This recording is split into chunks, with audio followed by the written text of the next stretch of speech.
this is going to piss a lot of people off, but a lot of these kids are straight up mistakes. They might be viewed as happy accidents after the fact, and that might very well be the case for a lot of people, but they are whoopsies nonetheless. Honestly, that's completely fine. I'm a whoopsie. Lord knows some of my siblings are whoopsies. It just becomes an issue when you start projecting this sort of ideology onto child-free people. An example of this being that whenever I describe all the reasons why I don't want to have a child, the response is always, well, you're going to feel differently about that once you have a child. Bitch, I just told you I'm not having a child. These people act like unplanned pregnancy is like some sort of given in my future. Like, no, that's a you thing. Cope. So I'm 34, I'm single, I don't have no kids. Last night I was saying like how I do not want kids because my mom called me and I'm an eldest daughter, so my mom was complaining about my little brother because he did some dumb shit. And I was telling her like, you see, this is why I don't want no fucking kids. And I'm Hispanic, so my mom, she's like, no, los hijos son la familia. Kids, those are your family. You need to have your kids, Mara. You see, look at me. If I didn't have you guys, I don't know what I would have done. Mind you, my mom always be complaining about us too. But okay, girl. And I'm like, you know what? That's you. I'm glad that you're happy with your kids, but that's not what I want for myself. She's like, once you get older, you need your kids. What are you going to do? And I'm like, I'm going to live my best life. And then I don't know what it is about Hispanic moms. They just cannot comprehend their daughters not wanting to have kids. And then my mom, she's like, oh, pero ¿qué tú vas a hacer entonces? ¿Qué es lo que tú vas a hacer si tú no vas a tener muchacho? And I'm like, she's like, what are you going to do? And I'm like, I'm going to continue to live my best life. Once I meet my person, me and him are going to live our best life. Maybe get a dog and a cat. And I don't know. That's my vision. And she's like, no, Mara, no. Los muchachos son la familia. Like, she cannot understand me not wanting to have kids. Am I the only person who doesn't think it's a good idea to have a child just because you are bored? And it feels like people think that that's just the reason that you have children. You're just out of ideas. I saw this post last night on Reddit, and I need someone to hold my hand as I unpack it because I have not stopped thinking about it since. So the headline is, the only reason for me to have a child is, and they go into talking about the many pros and cons to having children. They talk about the stereotypical things that everybody thinks that dinks and child-free people are obsessed with. For instance, parties, hobbies, and travel. That they have had their fair share of getting drunk, that their hobbies are all great, but they are bursts of adrenaline, not markers of growth or purpose. They loved travel before because it felt like an escape, but now it's starting to just get dull. Even say that they think eventually they will get bored of travel, which is very interesting to me as somebody who finds a lot of meaning and purpose in travel. And last but not least, they also outline their career and how their career used to be something that they loved, and now that they see it for what it is, just a job, they know that they've had goals: school, career, a better job, then a better job, finding a partner, a house, and now what's next? Specifically, they write, I still look forward to new things, trips, meeting friends, parties, buying a new game, but all of it feels like deja vu. They're the same pleasures I've been chasing for almost 40 years. Can I keep doing this for the next 40? Probably, definitely, but will it satisfy me? I say that's what I keep asking myself. Are kids the only way to feel that spark again? Which sense of purpose, of something bigger than myself? And if that's the reason, and I want kids just to feel something, is that selfish? Yes. Do a thought experiment here, okay? Let's imagine that you sat down with your parents and you asked them about your origin story. And your parents held your hand and said, we were just kind of feeling bored. And look, I have no doubt that many parents would say that. I think it's a common story. But how would that make you feel to hear?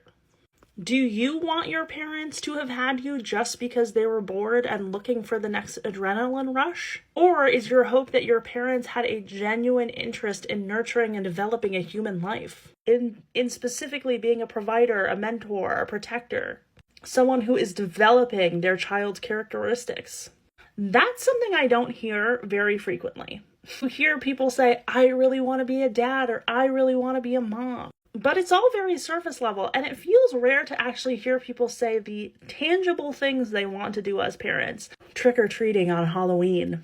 And the real problem with this mentality is it's not actually going to satisfy you, because a lot of people have children only to realize that once again it feels like they are in the deja vu loop. The person points it out plain and clear in that third paragraph. They're bursts of adrenaline, not markers of growth or purpose. I regret to inform you that you are looking for your growth and your purpose, but those are not things that you can simply manufacture by having a child.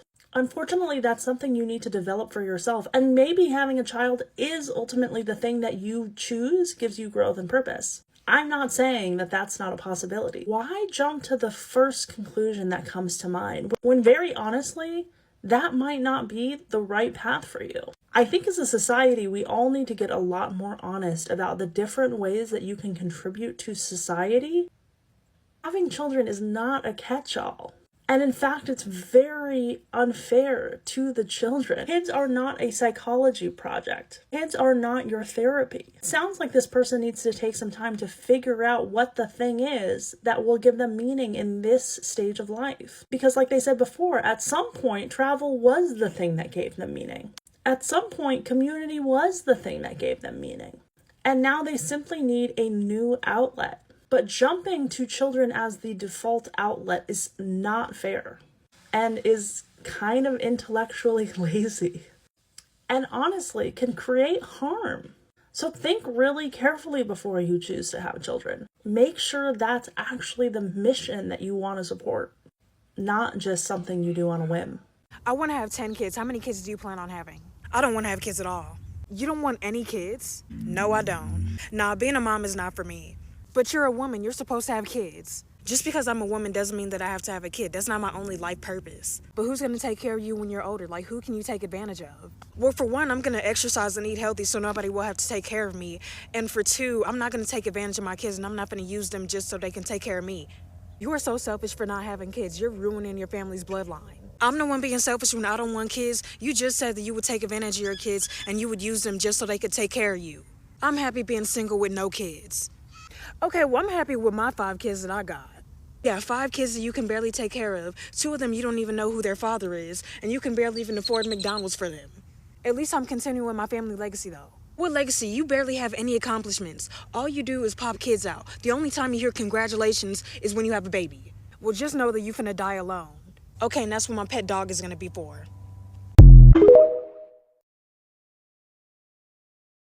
Motherhood looks so miserable. I don't think I want to be a mom. When I was little, I couldn't wait to have kids, y'all, and be a mom. Like, that was one of my biggest dreams. Now that I'm older and I know people who are moms and I have friends who are moms, y'all, that shit looks miserable. A lot of the mothers that I know do everything on their own, and it's so sad to see, and I feel like all that has ruined it for me.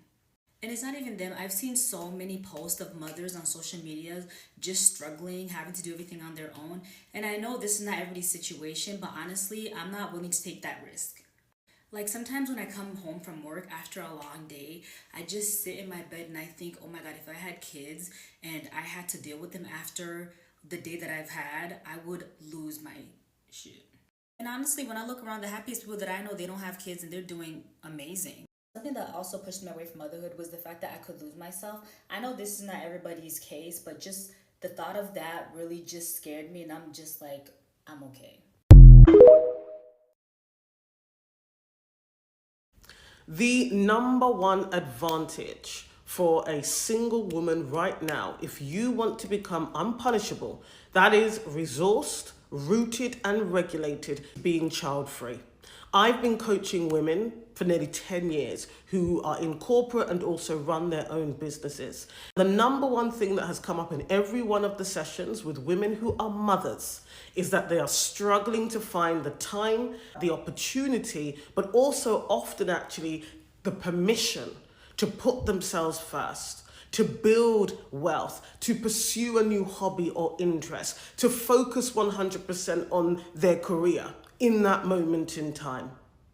I can't tell you, the biggest thing I see when I'm coaching women is not a lack of ability, it's not lack of capability, competency or skill. Often it is a lack of time because they are a mother. 2, or even when they have the time, mentally and emotionally, They struggle to be present fully in their job or in that particular pursuit because quite often they are the one taking on the lion's share of childcare responsibility, the emotional labor connected to parenting. Most women are having children with men, especially in heterosexual relationships, who aren't pulling their full weight. It is mostly the woman who is hopscotching between motherhood and career, motherhood and business. And this is why I say that this is a key advantage that I know is quite sensitive. I get a lot of mothers and wives in my comments at times who say that they have all of the freedom and flexibility they want. But listen, that they want. If you are a single woman right now, you're child free, this is that golden moment, right? Every now and then, sometimes in life, right, we see the train coming. Now is the time to get on that train to become resourced, regulated. Here's the other thing, that ultimately a lot of married women with children or women with children struggle to do. It is to become regulated. You'll hear them talking about the fact that they are overtouched, they're overstimulated. That is connected to their nervous system. They're struggling to find the space and time to be present in themselves, to regulate themselves, so that they can hold everything that's in their life, often so that they can make space for the things they really want, whether that is more money and the next career jump up on the ladder, or to get started in their business. Do not be fooled. Mothers are juggling all of the time. What you'll find is the wealthy ones have support. The wealthy ones have support. The wealthy ones, they are resourced. They have infrastructure, and even then, emotionally, they grapple with being able to regulate their system, to find space, make new space, much less the ordinary mother who's just trying her best. All right? And this is one of the things, if you speak to other executive career coaches, they will tell you the same thing, because I've seen it for the last 10 years. The number one issue when you're sitting in front of a high-performing woman, an ambitious woman, is the fact that she has to grapple with, she is negotiating and bartering, usually time, because she has children. Remember, an unpunishable woman is resourced, regulated, and rooted. These are the three keys to being able to fully reinvent yourself, thrive in your life. So, if you're looking for more tips, if you're a child-free single woman right now, you are thinking about reinventing your life, you're thinking about making that next big step, give me a follow, because every single day I come on here and I talk about how you can do that. So, not to sound like a bitter baby mama, but to sound like a bitter baby. See, one thing you don't gotta worry about me is dating somebody baby daddy. No, thank you. I want no parts. I don't want the smoke. I don't want no drama. Instantly, when I see a baby daddy, he's contaminated to me. Am I the only one that stands on sister code? I believe in loyalty, and I don't even gotta know you, sus. But I don't want no parts. I believe in two-family household when you're bringing kids up in this motherfucker. Let's keep the black families alive. I will send him back home to his family. Instantly. I think child-free women should date child-free men. Because at the end of the day, if you date somebody baby daddy, he's just gonna trap you next.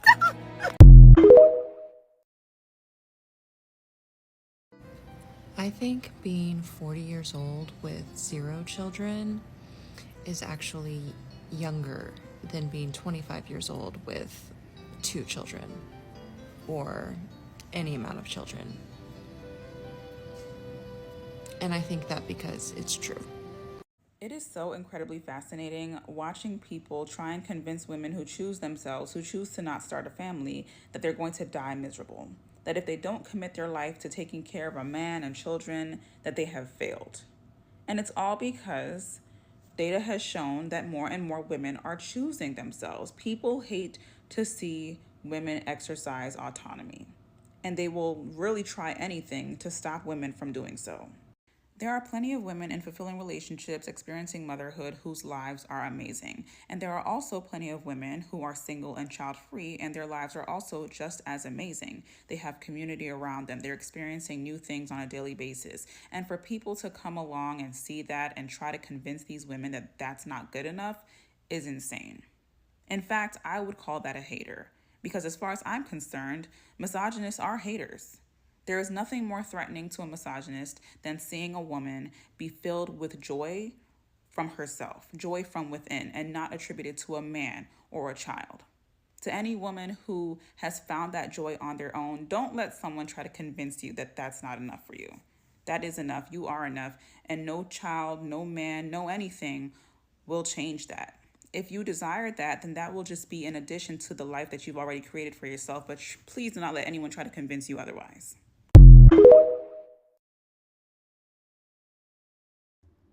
Cause watch me end the bloodline. Yes, you heard that correctly. Watch me end the bloodline. I'm glad that the child-free women of TikTok are coming on this platform to talk they shit and pop they shit. Do not stop. Can't stop, won't stop. How about that? We are literally living in a generation where men get on podcasts and tell women that they should prioritize marriage and having kids over their careers. Nigga, are you high?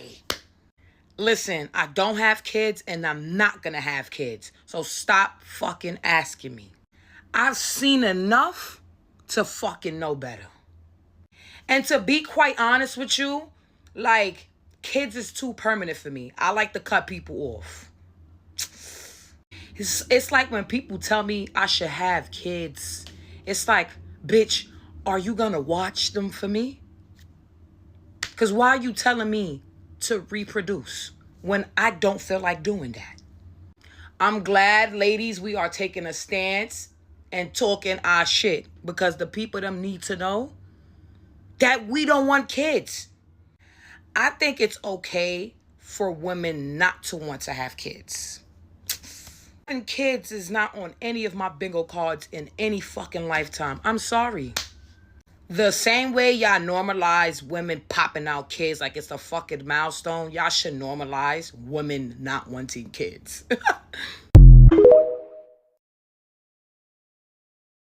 No kids, no marriage. And have you always not wanted to have kids? Yes. When I was very young, my mom said never have kids and never get married. She screamed it at me. Okay. I think we wrecked the third car. I don't remember. Okay. Yeah. So that stayed It with stayed you. with me.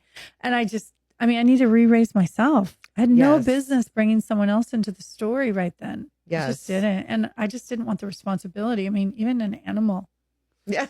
It's a lot. I mean, God bless you. I got enough doing all right here. I got a full-time job. Yeah. So child-free by choice. And there's a lot of women currently that are making those choices in the younger generation. I think for a lot of Gen X women, it wasn't as common because we were raised to get married and have children. Right. You did what your parents did and told you to do. It's Yes. all about programming. Yeah, exactly. Did you find as a Gen X woman being child-free by choice, was that uncomfortable at times by people's reactions to the fact that you weren't married, you didn't have children? No. Okay. But I don't take personal other people's behavior usually. When I was younger and we went to 29 weddings, there was one wedding that I was like, maybe I want to get married. I don't know. Because you see it happening. It's just like anything, Pavlov's dog. It's happening over and over again. Do you want to do it? Yeah. And it was still a no. I do want to get married now.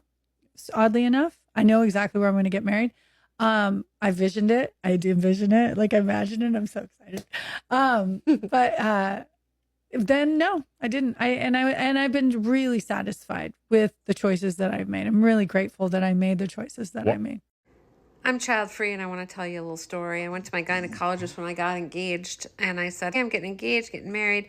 I was 38 years old and she said, Megan, if you're going to have kids, we better get moving. And I said, I don't really think I want kids. My husband doesn't really want them either. And she said, good, don't. They are monsters. Now, this is a person whose literal business is helping people have children. So I said that to her and she said, she waited until she was 40 and she's just too old. She's too tired. She's just too tired for all these kids and all this stuff. And she said, and I've seen a lot of women who have kids who didn't want them. So don't do it. If you don't want them, don't do it. And I said, the only thing that scares me is who's going to take care of me when I get old. And she said, take all the money that you would spend on your kids and save it, and then pay for someone to help you. They will take way better care of you than your kids will. And that was kind of the permission, kind of the final nail in the coffin of like, I'm not going to have kids. And my life is amazing. It is now 5:02 and I am lounging. I worked all day, had a really busy day, productive day, but I got up at 7:30. I didn't have to fix anybody lunch. I didn't have to fix anybody breakfast. I got up, got myself some iced coffee, got to work, did my work. Now I'm lounging. And my husband's golfing because he can do whatever the hell he wants. He's golfing tonight. So I am trying to figure out what I'm going to have for dinner. Do I want leftovers? Do I want to go out? Do I want to DoorDash something? What do I want? The world's my oyster. I have so much freedom that my other people that have kids, other women that have kids don't have. I travel all the time. My husband and I go on tons of trips. We have a very beautiful house that is 3,800 square feet. I have my own office. I have my own craft room. My husband has his own office. We have our bedroom, and then we have a guest suite. No one touches my stuff. There's nothing loud in my house. That's partly why I didn't want to have kids. The overstimulation, I just couldn't deal with it. Also, I just never felt like I wanted to be a mom. I never felt the call. So instead, I have cats and dogs and chickens. I have an amazing life without having children. So please consider not having children if you are not 100% sure you want them. Here's what people don't want to tell you when your friend gets pregnant, is that you may experience grief. Not because you're not happy for her, but the friendship will start to fade and it will start to change, and you never got a say in it. And I know I'm going to piss a lot of people off with this week's episode of the Empowered Millennials podcast. Both things can be true. You can be happy for them, and you can also be sad because you know that the friendship is going to shift and change. But all I do is just share my experience of not just being single, but being child-free by choice and having my friendships shift and change over a decade of my life, and just sending them off and saying goodbye to them in motherhood. And their pregnancy joy is wonderful, but it's also a loss that I never, ever, ever get to share or experience or talk about. Because I think we're just expected to endlessly be joyful because the friend is joyful, and we're not allowed to have any kind of feeling about a shift and a change in a friendship, especially when they choose motherhood, because the expectation is that we too, as women, will somehow join them on the other side of their, natal choice. But unfortunately, that doesn't happen when you're single and child-free by choice. You just constantly let friendships go into a world that you don't want to be part of a world that you didn't choose, and a world that you can't even access. I talk about it this week very candidly on the podcast, and not only do I share my story and my experience of saying goodbye to these friendships, but I also give you some tips on what you can do, especially to my girlies in their 20s and 30s, of what you can do when you start to see your friends choose motherhood and you're not yet, or you don't want, or you never want, or wherever you are on the journey, what you can do to maintain and protect your own joy and your own sense of self. So tap into this week's podcast episode.